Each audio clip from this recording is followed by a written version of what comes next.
everyone. Hi. Good to see you all again. It's good to see you. Thanks for coming in on a rainy day. Be nice to sleep in if we could. How are you all doing? Pretty good. Okay. I'm good. Yeah. Mike, how are you? Okay. Everybody's a little bit just okay. Yeah. Tough week. Tough week. Yeah, it was a hard week. All right, we'll get to that in a little bit. What I want to start with first is just go over a little bit about last week and what we talked about. I know it was a hard session. Yeah. You all had to talk about some difficult stuff, and you were all very brave in sharing that with one another and with me. So I appreciate that. I hope that you'll continue to do that. I know it can get harder and harder to get some of those emotions out on the surface. That hopefully will make it safe enough for you to hear that you can do that. We talked a little bit about some goals.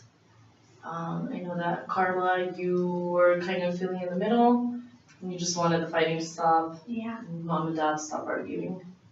Yeah. It can be hard to be in the middle. Yeah. Yeah. I think so. I really want them to stop fighting so much. Okay. And then Brandy, I know your main thing was the phone calls actually, and Mike not calling and checking in with you and communicating. Has that improved at all? You know what? Honestly, not really. I'm still really, really frustrated. I'm not trying to be too controlling, but I just am so nervous and so scared after what happened with him driving with Carla in the car and being drunk. And I know he's going to meetings, but he was sneaking so much before he went that it just feels like that again. I just feel like maybe he's going to meetings, maybe he's working late, but it's just something in the back of my mind is like, no, he's out again. He's at a bar again. So he's you drinking. almost need that confirmation by him calling and letting you know. Just for now, yeah. So Mike, help me understand why Brandy's so stuck on this phone call thing. I don't get it. Why do you think she's so stuck on you calling her? Yeah. That's a good question. I mean, I guess she obviously doesn't trust me anymore, and I want to trust you. I mean, the thing for me is that I don't want to call her. I mean, I get that she wants me to, but every time I call her, we end up fighting. So why would I want to? Okay. So you take yourself out of the equation before you even. Yeah, I just avoid the whole situation. Yeah. So, Carla, has there been more fighting in the family this week? The yelling, the arguing? Yeah, I was hoping it was going to get better after we talked about it, but actually it was even worse this week. Wow, worse. It's not good. What did you do this time around? I mean, same thing I usually do, so once they start fighting, I see if I can, I don't know, get them to pay attention to me instead so they'll stop fighting, but when they just keep fighting, then I usually go to my room and listen to music or do homework. Wow, so you take yourself out of an unwanted situation? Yeah, I try to. It makes me feel too mad. Of course. Mike and Brandy, did you realize your daughter had such great parenting skills?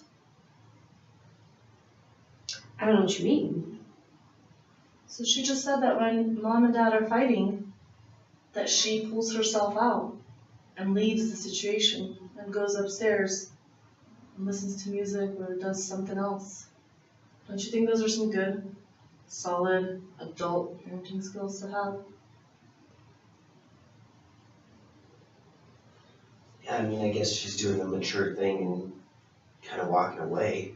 I get at least one of us is, I guess. While Mom and Dad are arguing, your 12-year-old is being the adult in the house. Okay.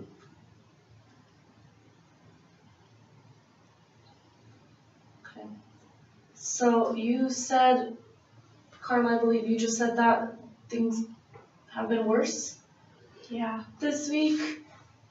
Brandy, you want to speak to that a little bit? What's been going on?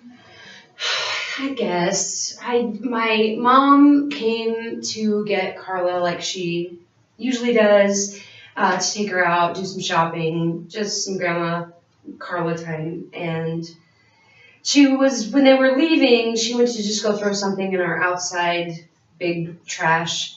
And when she lifted up the lid, she noticed that there were a couple beer bottles in there. And,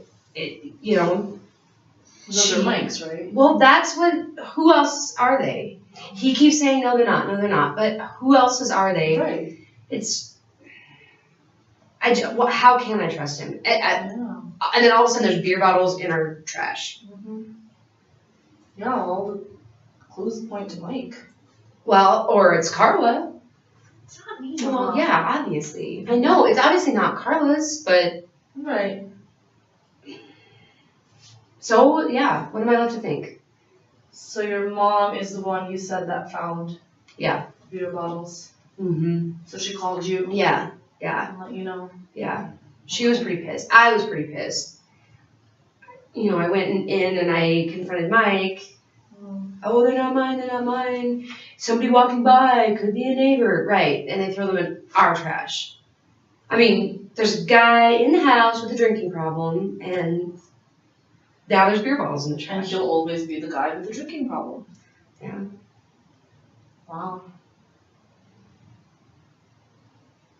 Mike, how does that feel to hear that you'll always be the guy with the drinking problem? I don't think I'll always be the guy with the drinking problem. What do you think? I mean, I think I've been trying to not be that guy. Been, And why went drinking through beer? rehab and went, going to my meetings and, I've been trying really hard to stay sober. And so I don't think I'll always be the guy with the drinking problem. So how does it make you feel that to Brandy, you'll always be the guy with the drinking problem? Well, I mean, it kind of figures. I think that's what she thinks about me.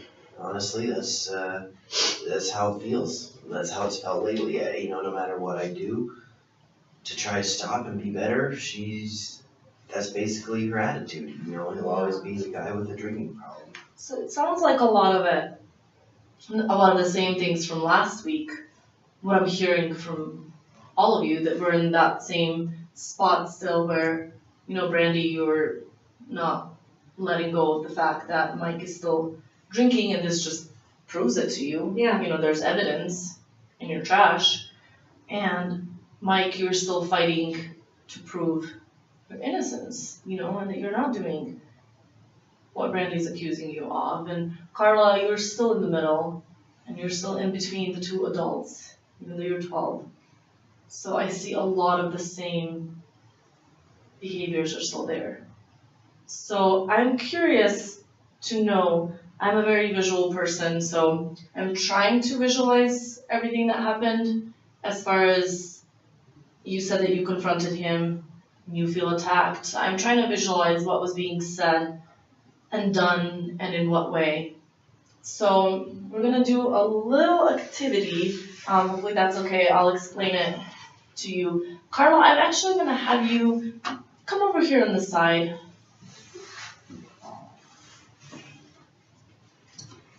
Just hang out next to me. You'll observe. Got it? It's fun that it swirls. Yeah. All right. And then what I want to do is I want Mike and Brandy to face each other. Okay. So hopefully by the end of the session, what my goal here is that you two will have somewhat of a better understanding of what it's like to be in the other person's shoes. Okay? So the way that this is gonna work is I'll have Brandy start with telling Mike essentially what you told him when you found the beer bottles. So hang on a second. So you're gonna tell him how you feel. I want you to use I statements. So this is not about blame. This is not about pointing fingers. this is about trying to understand how the other person is feeling. So you're going to use I statements and saying, I feel, hurt, disappointed, sad, angry, whatever that feeling may be. And then the other person is going to try to understand that. So the person who's listening, I don't want you to defend yourself. I don't want you to get into that defensive mode. I want you to take in what's being said. And I want you to try to understand it and reflect back what you think is being said. So I statements, I want you to maintain eye contact with one another, and I want you to talk to each other. So if I hear third person statements, I'll know that you're involving me in the process, and then I'll redirect you. So I am here to guide you in a way, and I'll jump in every now and then. Also, if I see that one of you is really stuck and has nowhere to go, I may pop in behind each of you and speak for you from what I perceive, and that's your chance to either agree or disagree with me, correct me, and continue the conversation.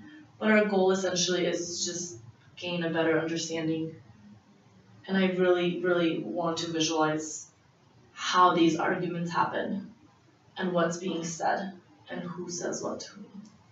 And then Carla, you're just gonna hang out here for a bit. Okay. And then I'll check in with you. Is that okay? Mhm. Okay. So, Brandy, why don't you go ahead and start? Am I just talking about the thing that happened this week, or? Yeah, let's talk about the confrontation that happened when you found the beer bottles. How did you approach Mike about it? Why don't you tell him how you felt? I just feel so, Talk to Mike. I feel so pissed off. You're lying to me. You said that, Okay, so time out. So stick with I statements. Okay, so avoid the you, the blame, and then try not to interrupt. I know this will be hard, but let's try it. So you started off great, Brandy. Continue. I feel pissed. Okay. I thought that you really wanted to work on your drinking. I thought 30 days of expensive rehab was supposed to help. And then I see, or Mom calls me about these beer bottles, and I just felt like I wanted to throw up. I felt like nothing has changed. Okay, thank you, Brandy. That must have been difficult for you to express. Yeah. Thank you. Mike, how was that? What did you understand from that? I mean, I don't agree with what a lot of she said. I mean, You don't agree that the rehab was so- like Okay, thousands of time out. Okay, so she said, you're drawing me in. You're talking to me. I need you to maintain eye contact with one another. okay. And I need you to talk to her. So tell her how you feel or how you felt when she confronted you about the beer bottles. Try not to interrupt, Brandy, okay? We'll get your attention. Okay. Let's see here. When I was confronted about the beer bottles, I felt like, here we go again. It's the same old thing. I'm trying really hard, and I did go through the rehab, you're right, and it did help. And it's still helping. And then I get this call from you, or that I come home and out of the blue, it's like this huge blow up thing again, like, oh my God, we found these bottles. And I mean, I know you mean your mom, who knows what she's up to, she's found them supposedly. And then I'm just ganged up on the whole time and just attacked, and I feel like nobody is on my side, which is really hard I mean, honestly, sometimes I feel like I do want to drink because it feels like it's so hard not to, and nobody believes me anyways, so. Okay, thank you for sharing that as well. Randy, what might you respond to that? All I'm hearing is it's my fault. It's my fault that he ever wanted to drink. It's my fault he still wants to drink. It's my mom's fault, even though she helps us, even though she does so much for us for no money. I feel like must be nice to get to have your 30 days of vacation while I'm maintaining a house. Must be nice that you can just drink away your stress instead of. Stick with I statements.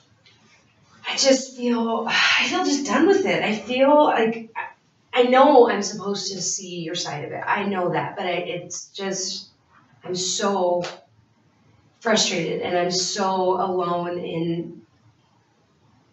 I feel like the only adult in this situation. Don't you have your mom?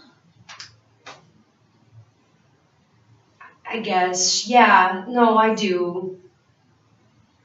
But she's so biased I feel like I'm the only one keeping everything afloat. Okay. Mike, what's your response? I mean, I'm the one that's going to work every day and bringing home, the money for the family. Okay, so hang on. So let's focus on how do you think that'll make Randy feel? Which part? That you are the one that goes to work and you Oh, are I the just one mean goes that home. when I just think that she doesn't appreciate sometimes that. Tell her that. I just think that sometimes you focus on all the things you do for the family, which is a lot, but you don't appreciate what I do. I do appreciate that. I know where the money comes from. I know you're the one So supporting us. did you both just realize that you acknowledged what the other does and you appreciate each other's work? So you just acknowledge that you know where the money comes from and you appreciate the money because it does provide for the family. Yeah. And you just said that you know how much she does. Even if it's not the monetary value, you know how much she does for the family as well. Yeah, right. And that's progress. Yeah. Understanding the other person's point of view in a sense, understanding where they're coming from as far as who brings what to the family. We all bring different things. Yeah. Okay, Mike, you were going to say something, I think. Oh, I don't know. Yeah, I guess that's it. I don't remember at this point, but yeah. Okay. Randy, what are you thinking? That is something I've loved the work. Mike works hard, and I've loved that since it's something I loved about him when we first met. Tell him that. Does he know that? I don't know. It's something I loved about you when we first met. Is not only how hard you work, but it really seems like you loved what you did, and that inspired me. I've always loved that about you. Oh, some meaningful words. Did you know that, Mike? No, I didn't. That was nice to hear. Go a little deeper than that. What else? Oh, I mean, I guess it makes me feel appreciated and acknowledged.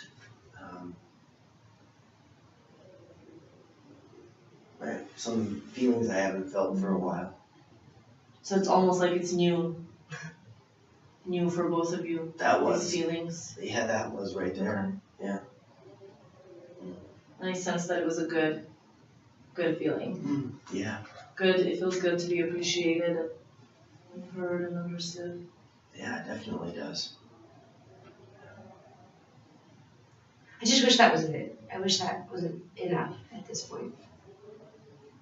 So what else do you need from one another? What else needs to happen so that we reach our goals? Remember the goals we had from last week too was to increase the positive communication and get some of that to a point where you both feel like the other one is communicating and being understood. So what needs to happen? What else needs to go on? I just need to be able to trust him. I just need to be able to trust you. Okay. Yeah, so how do you do that? I don't know. Mike, how does she do that? What can you do to create that safe and trusting environment for her? I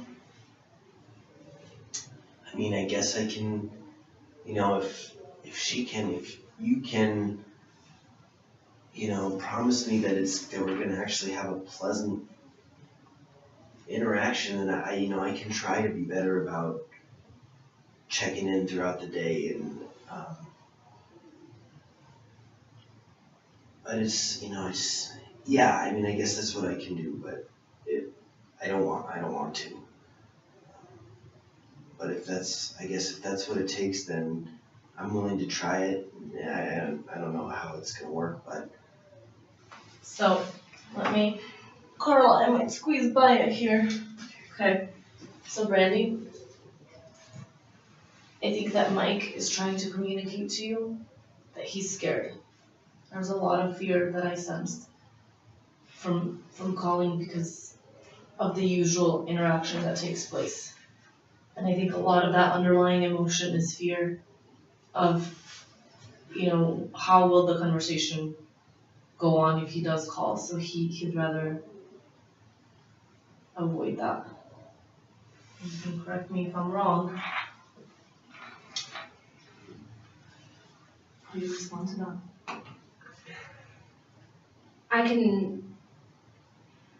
It makes sense that if you're willing to call more, I can make it not so miserable to call. I can make sure I'm not just yelling at you when you call. I guess if we both tried to make it a little better when I did call. I can do that. Okay, so I think you both just set some goals, maybe without even realizing it. So a little bit more of an agreement, and you're both still not completely saying 100% yes, I'm going to do this, and that's fine. But you're willing to try, and that says a lot about both of you and how much you care to save your relationship and to save your family. Yeah. So, who do you think will do the first move? How is this going to happen? Well, I guess I could start by calling it, or when I get off of work. Okay, that's a start. So you're going to call when you get off work. What are you going to tell her when you call her? So she's going to answer, hello, Brandy. So what are you going to tell her? I guess, whether I'm coming home right then or if I have something else I need to do. Okay, so if you tell her, I'm coming home right away after work, what response will that elicit from you? I will say, I will say good, and I think it would be nice if I asked how his day was. So how your day was. You keep talking to him. Or say, how was your day? Just try to be more positive. Would you like that, Mike?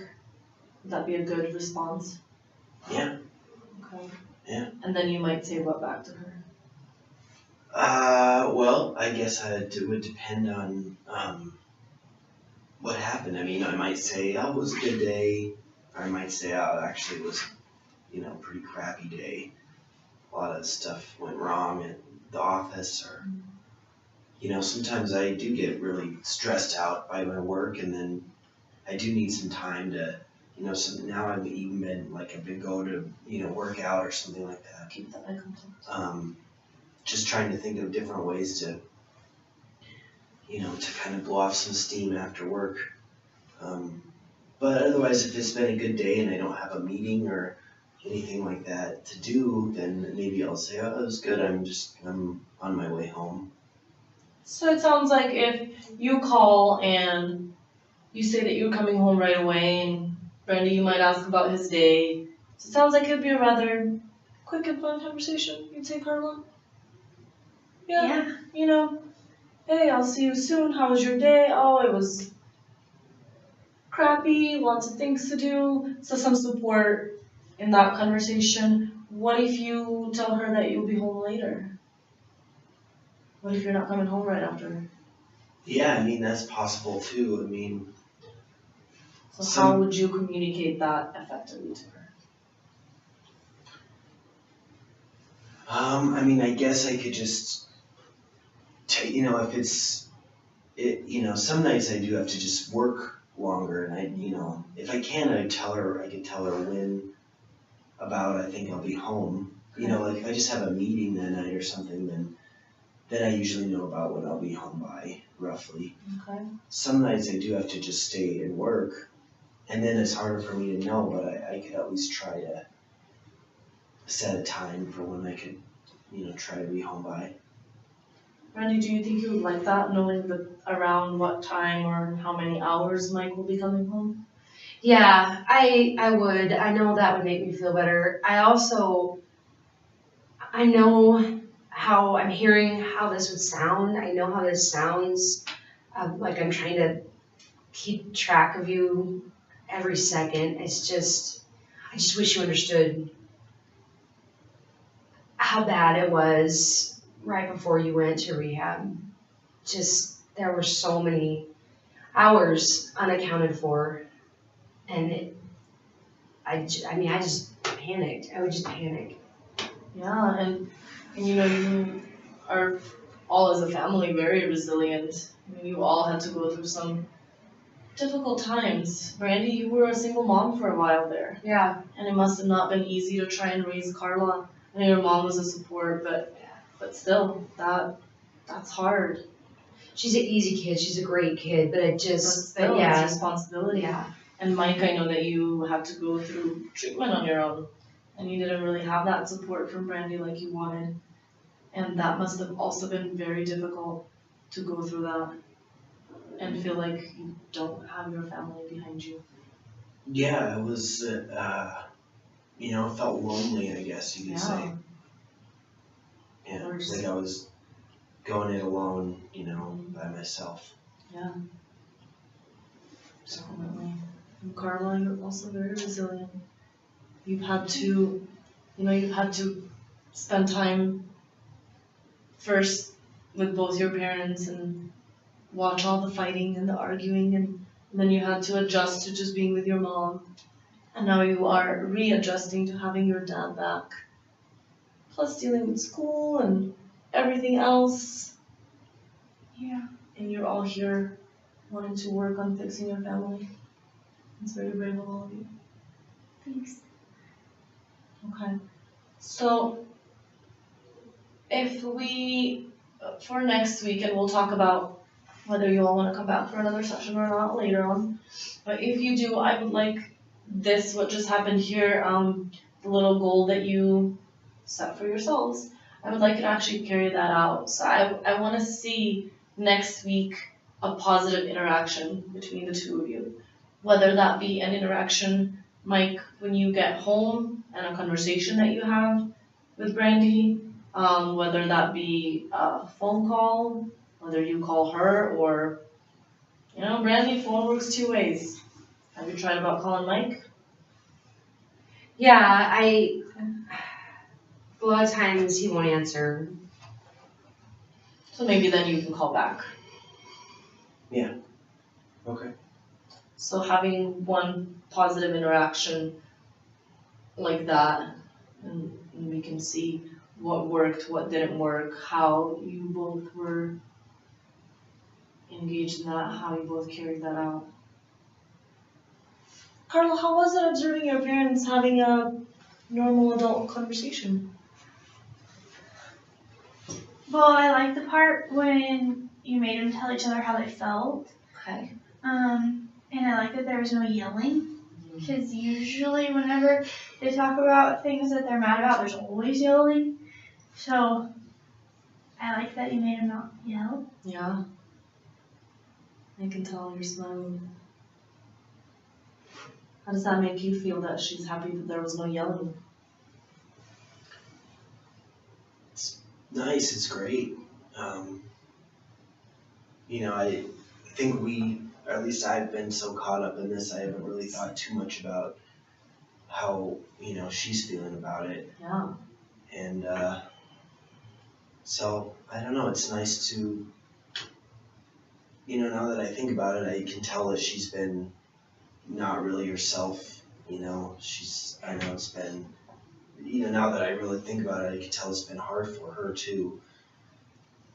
So it's good to see her happy. That feels good. Yeah. It's good, but I still feel sad that she just thinks that all we do is yell. That's true. So you do I know. do something else? You don't just yell? No, but it feels sad that, So you do yell? oh yeah, I know we Always. do. Lately, yeah. Pretty much, Yeah. Okay. I just feel sad that that's all she's seen lately, or Yeah. maybe even All that, she's heard. I know she doesn't have a ton of time left with us, and that I hate to think that she'll look back and that's all she thinks about with her mom and dad. Yeah. Yeah, when you stop and think about it, it is actually all that we've been doing. Yeah. When you're in it, it's hard to tell, but Yeah. then you come in here and you stop and then she says that, and Yeah. it makes me realize, like, oh, she's right, that's probably all that she's been experiencing at home is just us fighting all the time. So, do you think that the only way you two can stop fighting is if she constantly has to remind you to stop yelling and to tell you how she feels? Unfortunately, those are the things that makes me kind of wonder is, maybe that's why, as much as it would hurt Carla, maybe that's why we would be better apart. Because she wouldn't have to be around yelling anymore. No, I want you to stay together. I know, honey, but sometimes two people can't manage that. So why do you think you're still coming to therapy if you think it would be better to be apart? I want to make it work. You want to make it work, and Carla wants you both to make it work. So it seems like, Brandy, you're kind of going in the opposite direction here. I'm trying to be the practical one. What does your mom think? Michael say it, and it is, he'll say, she's never liked me. I think she does. I just think she's hard on, I think she would have been hard on any guy that I married, especially so quickly. And I think you drinking is so much like Dad that that's gonna be it's gonna be hard to come back from that, her opinion of you. Because, Brandy, you said, like Dad, didn't you experience the same things that Carla's experiencing with your parents? I know we talked a little bit about it last time, as far as, your dad also having the same problems with alcohol, and you mentioned, I believe, correct me if I'm wrong, being abusive to your mom. Yeah, and that's, you were around for some of that. that part, so that was a little bit different With the abuse than Okay. what Carla's. we don't see that from Mike. No. Okay. No, not yet. So it's coming. Well, I worry because, if he can't stop drinking, I'd be like my dad, and then that's what ended up happening, is that he really wasn't abusive if he wasn't drinking, my dad, but then if he was drinking. So, Brandy, you said if he continues and keeps drinking, and why do you think he's still drinking? So apparently I think that, he's still drinking. So why do you think he's still drinking? I guess I just have it in my head that, I don't know, that it's too hard that if you're a drunk, you're a drunk. I guess is really how I see it. I know that sounds bad. That's kind of how I see it. And then there's beer bottles in the trash. So it's just enough to. Yeah, we can't forget about those. No.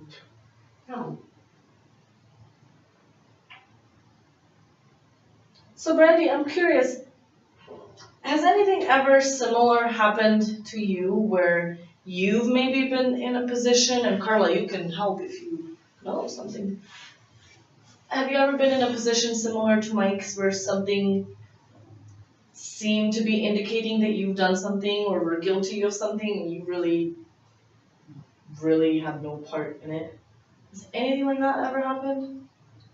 Yeah, I mean, I feel like it's just not close to the same level, but I mean, one time there was a bunch of money missing in the bank account, and I really hadn't done anything. And Mike does handle all the money and does all the accounts and all that, which thank God he does, because I'm not good at that stuff. Yeah, neither am I. And I'm glad that he handles it, but there was a bunch of money missing, and I really hadn't done anything, and it really was a mistake on the bank's part, as it turns out. So, But it was a while before we knew what had really happened, and so did he accuse you of stealing the money? yeah, not stealing, but like of being stupid with our money. Well, it was Mom's favorite store, and then it said that she spent a lot of money at her favorite store, and Dad asked her about Well, he it. was But just- once she said it wasn't you, Dad believed you. Okay, so But the whole hang on. So there was an indication that some money was missing. From her You favorite went to store. her favorite store. So, it's not like Carla went shopping there, did you? No, No, it's only of course for not. big clothes, like for adult clothes. Adult clothes. So Mike first confronted you, but then Carla just said that he believed you at the end. I feel like in that situation, he blew it out of proportion because I was shopping with my mom. I feel like if it hadn't been with Mom, they both, like, she's coming at me, Mike is this, Mike is that. He's coming at me, your mother's this, your mother's that.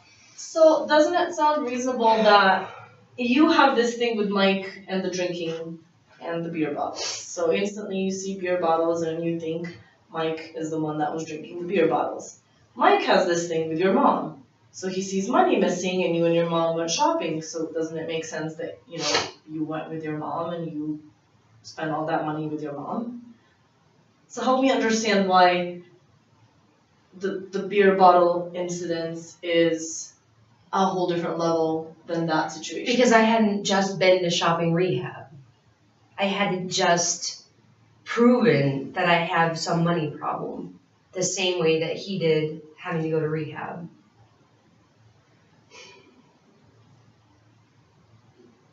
So Mike, how did you come around to believe her? What was that like for you? What did you have to go through in order to come to that conclusion that she was innocent in that situation? I mean, I guess she nothing like that had ever happened before, and Okay. at first I was really mad about it. Yeah, really upset because I like to make sure that we're not spending our money, in ways that we shouldn't be. Right. But then she was talking to me about it and said that she didn't do anything, and so I ended up calling the bank and we got it all sorted out. But Did you give her the benefit of the doubt? You went and checked. yeah, You yeah, left it alone. You got her perspective, and then you checked. exactly. So Randy, do you think Mike's smart? Yes, I know he's smart. He's a pretty smart guy. Mm-hmm. So, let's say if a smart guy is drinking again, how smart from him is it to put the empty beer bottles in his own driveway in the trash where his wife and daughter can find them? Do you think that's very smart? No. It's kind of dumb. Yeah. Do you think that's dumb? I mean, yeah, he could get caught easy. Yeah, easily. You could have went out there and throw some stuff in there and found him. So Mike, why would you do that? You're smart, you have a good job, you've gotten a career. I wouldn't. So what do you think of that? That makes sense. That does make sense. So do you think there's room, and I'm not saying, give in and trust him 100% right away, okay, fine, he didn't do it. But do you think there's room for the possibility that something else might have taken place and that maybe he Well, and I wanted wasn't doing it?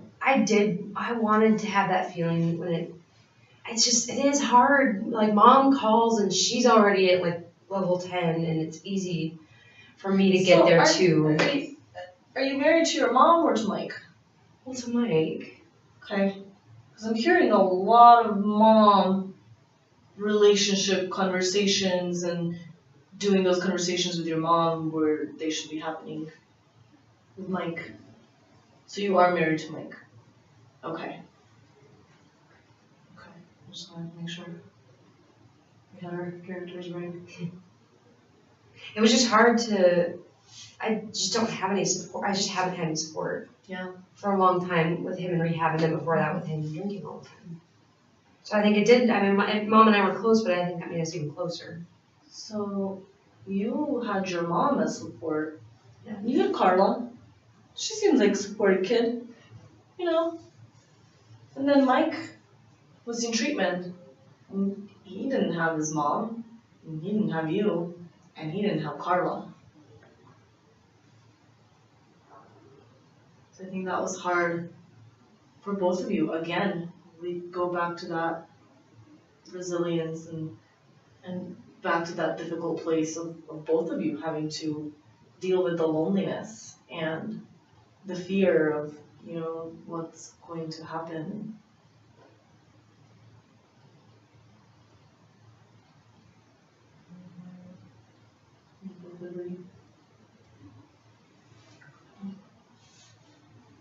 Carla, are you doing good over here?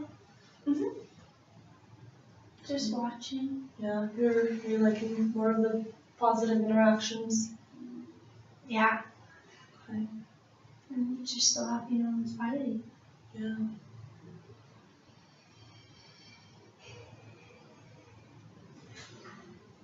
Okay. You all did some great work in here today again. And I think you're making really good progress. Or at least you have in today's session.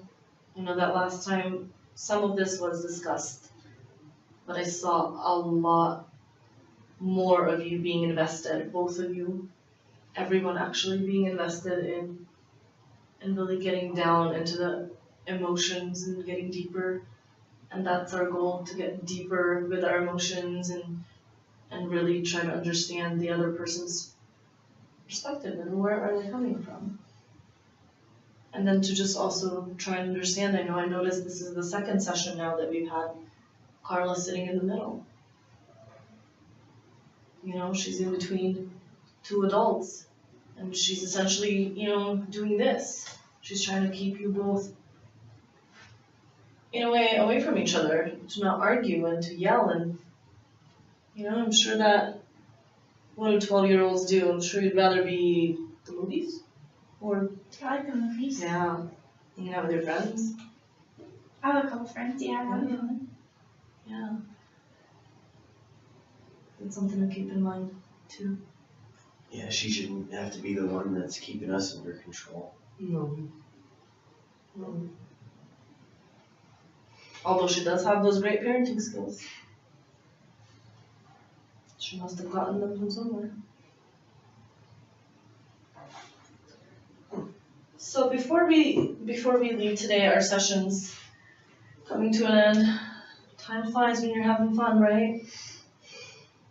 So again, thank you so much for being open with one another and for having me in here witness it. I hope that you feel safe enough to do that, or that it felt safe for you to do that. And that if anything didn't feel safe or anything felt uncomfortable for any of you, that you'd let me know. And we can together work on that and make it a more comfortable environment for you to share and to keep sharing. And I encourage you to, in the next couple of sessions too, if that's what we'll keep doing, is to keep being honest with yourselves first, and then with the other person. Okay, so we did a lot of work in here today at just really getting to the underlying emotions, and again trying to understand where Mike is coming from and where Brandy's coming from and what is Carla seeing and how you were all connected in that sense. And then we agreed that a small goal, our overall goal that we talked about last week, was again the communication from all of you. You wanting your parents to do that, and both of you trying to increase that positive communication and interaction. And then our small goal that we talked about for next week is to have a positive interaction that I want to hear about. So I don't care what day it happens. I don't care who does what. I want to hear about it. I want to hear how you managed and if you managed. And if you don't, that's okay. We'll work on it next week. But I definitely want you to explore that and start exploring those positive relationships in here. Does that sound like an achievable goal that you two might be able to get done? I think, just for me, that'll just be one day. One day after work, I can just call her and, like we were talking about, check in and let her know when I'll be home, and we can see how that goes. And then maybe you'll do the same thing the next day. Yeah. Who knows? Yeah. Start small. Small steps. There's nothing wrong with that. Carla, do you think they'll be able to do it? I think they could do it if they try. She's so supportive. She believes in you. She really does. I do too. I think you're capable of that. It's just a matter of letting go of some of those underlying fears that I think we all have. It's just important to recognize that and start working on it. And then as far as, I think you all agreed, as far as feeling safe and comfortable in here and sharing, is there anything else that I can do differently or anything to make you feel more safe in here? No. I don't know. Yeah, I felt pretty comfortable so far, I guess. Okay. And it's interesting when you pointed out stuff like how Carla was being, Yeah. doing some parent, I wasn't expecting I that. think that one stuck with you. Yeah. That too. I like that we've been talking for this long, even without yelling. Yeah, and that's what I'm saying. It's progress. Last week we started off with confidentiality and the funky room and the phones and the mirror. And so that took some time. So we really had maybe 30 minutes of conversation. And today we're already close to 50 minutes. Yeah. So that is really great progress. Yeah. Okay. Yeah. And again, I invite you to please give me feedback if there's anything that you need me to do from my part to make you open up more or just feel comfortable sharing. Would it ever be okay to bring my mom in? That's something we can definitely talk about. Okay. And we can discuss that as a family and see how everybody feels. Dad probably wouldn't like that. I know that, but I guess my hope would just be to have somebody sort of helping their communication. So I would really want to encourage, and maybe this is something you can all discuss at home as a family, that I would want everybody to agree. Yeah. And everybody to give their consent to have that extra party involved. I think it could be good, maybe down the road, maybe in a couple more sessions. You don't think right away in the next 1 or 2 sessions would be a good idea, just because we're still working on getting you two to sort out some of those emotions and communication skills. So maybe once we've got a solid base like for that piece of it, then maybe we can bring that conversation back up and see how that would work with where we're at that point in time. Does that sound okay? Yeah. Yeah. I just don't feel like, even if we have good communication in here, me and Mike, I just feel like if my mom, if she can't see it, she won't really believe what I'm saying. Okay, so you think it would be beneficial for her to be in here and see that you two are making progress, and then maybe she'll look at mine differently. Yeah. Okay. Yeah. Okay. So yeah, let's definitely revisit that. Okay. Let's talk about that some more. Again, let's take maybe the next 1 or 2 sessions and keep working on what we're working on. You're all doing great, and then we'll talk about bringing grandma in and see how that goes. And then, are you all okay with doing the session next week? Yeah, I think The same Yeah, day, same time? that should be fine, yeah. That's Okay. a little early, Carla. Yeah, but thank you. That's okay. We stop at Starbucks on the way and I get you a hot chocolate. You know, on a rainy day like this, that sounds really good. Sounds really good, thank you. I'm gonna do that. All right, well, it was good seeing you all again. Thank you. I hope that you have a really, really good week, and I will see you all back here next week. Sounds good. All right.